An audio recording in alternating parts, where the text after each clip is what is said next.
दिवाली का मतलब होता है दिवाली का गिफ्ट मिलना, और Diwali without gift it is impossible. Hello everyone, my name is Subrata Jana. By profession I am a chartered accountant, और आज बात करेंगे दिवाली गिफ्ट के ऊपर आपको टैक्स भरना है या नहीं भरना है उसके ऊपर।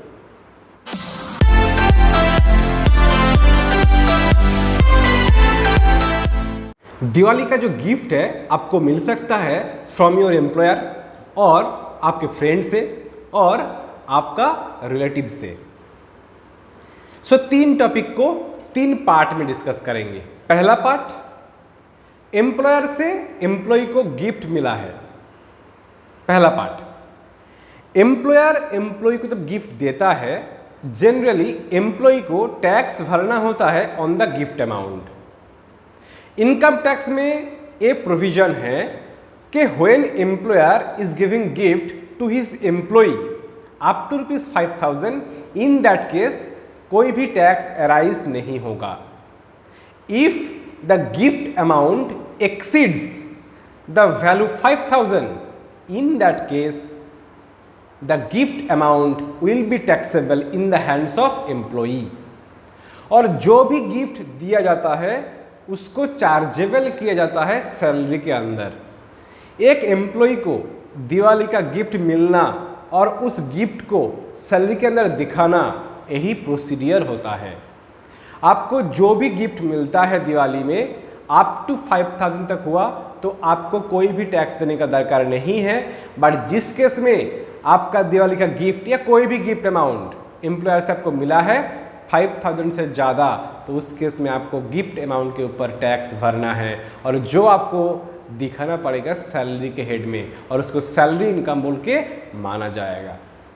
सेकेंड पार्ट इज, आपको दिवाली का गिफ्ट मिला है आपको फ्रेंड से। आपको आपके फ्रेंड से जो भी गिफ्ट मिलता है वो दिवाली में हो या और किसी में भी हो, वो तीन कैटेगरी में हो सकता है। एक, आपको कैश वाउचर मिल सकता है आपके फ्रेंड से, या कैश गिफ्ट ही मिल सकता है आपको फ्रेंड से। सेकेंड, आपको क्या मिल सकता है, कुछ मूवेबल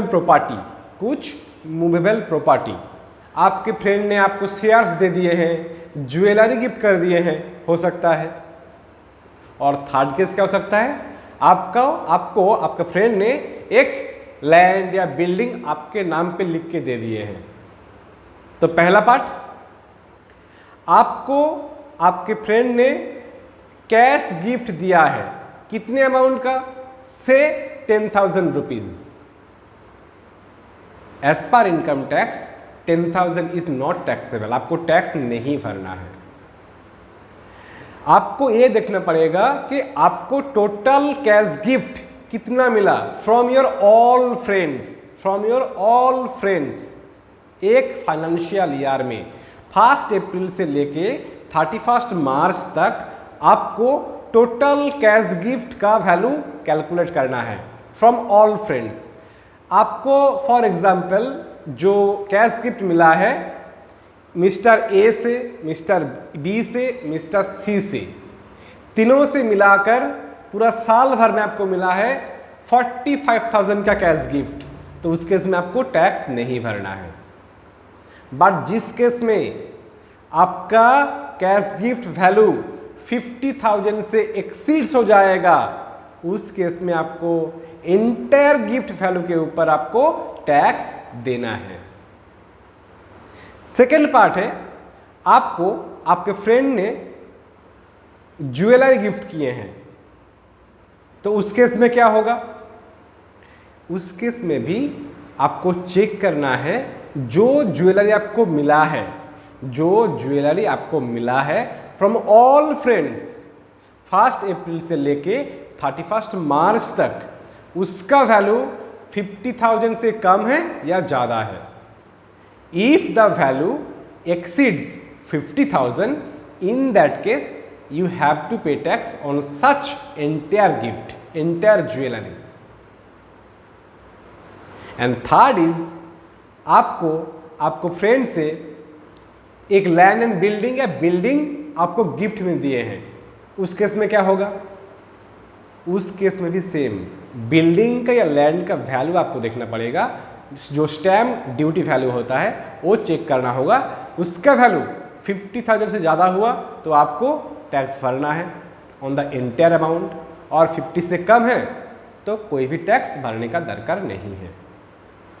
यहाँ पे एक पॉइंट रेज होके ये आते हैं कि मेरे फ्रेंड ने मुझे कैश गिफ्ट दे सकता है, मुझे ज्वेलरी दे सकता है, मुझे लैंड बिल्डिंग भी दे सकता है, तो कुछ भी मिलने से टैक्सेबल होता है क्या? Answer is no. यहाँ पे ओनली कुछ स्पेसिफाइड प्रॉपर्टी है जो आपको रिसीव होने से उसका वैल्यू 50,000 या उससे ज़्यादा हुआ कि नहीं वो आपको चेक करना है। कौन कौन सा प्रॉपर्टी?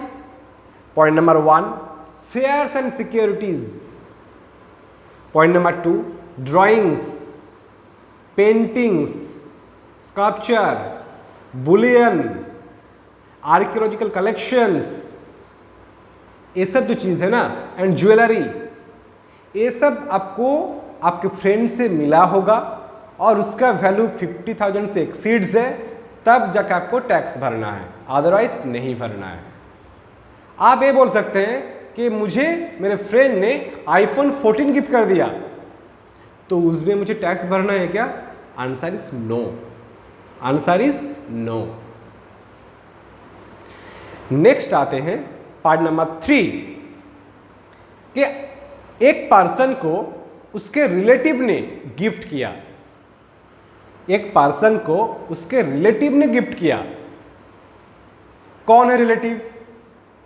उस पर्सन का फादर हो, मदर हो, सिस्टर हो, ब्रदर हो, या उसका स्पाउस हो, या उसके स्पाउस का ब्रदर सिस्टर हो, या उसका स्पाउस का फादर मदर हो, तो सबसे गिफ्ट मिला है उस पर्सन को। हो सकता है कैश गिफ्ट, हो सकता है ज्वेलरी मिला हो सकता है शेयर्स मिला हो, तो उस केस में भी टैक्सेबल होता है क्या, या टैक्स भरना होगा क्या? The answer is no. कोई भी गिफ्ट आपको रिलेटिव से मिला है, उस केस में आपको टैक्स भरने का दरकार नहीं है। That means when you are receiving any gift from your relatives, it is totally tax free, आपको टैक्स देने का दरकार नहीं है। कौन होते हैं relative? Again I am telling you, father mother, brother sister, father mother का ब्रदर सिस्टर, आपका स्पाउस का फादर मदर, आपका स्पाउस का ब्रदर सिस्टर, ये सब रिलेटिव के डेफिनेशन में कवर हैं। और दिवाली का जो गिफ्ट है उसमें स्पेसिफिक कोई टैक्स प्रोविजन तो है नहीं। दिवाली का गिफ्ट को इसी जो इनकम टैक्स का गिफ्ट का प्रोविजन है इसी में कवर करके टैक्सेबिलिटी आपको कैलकुलेट करना है। तो ये था आज का टॉपिक।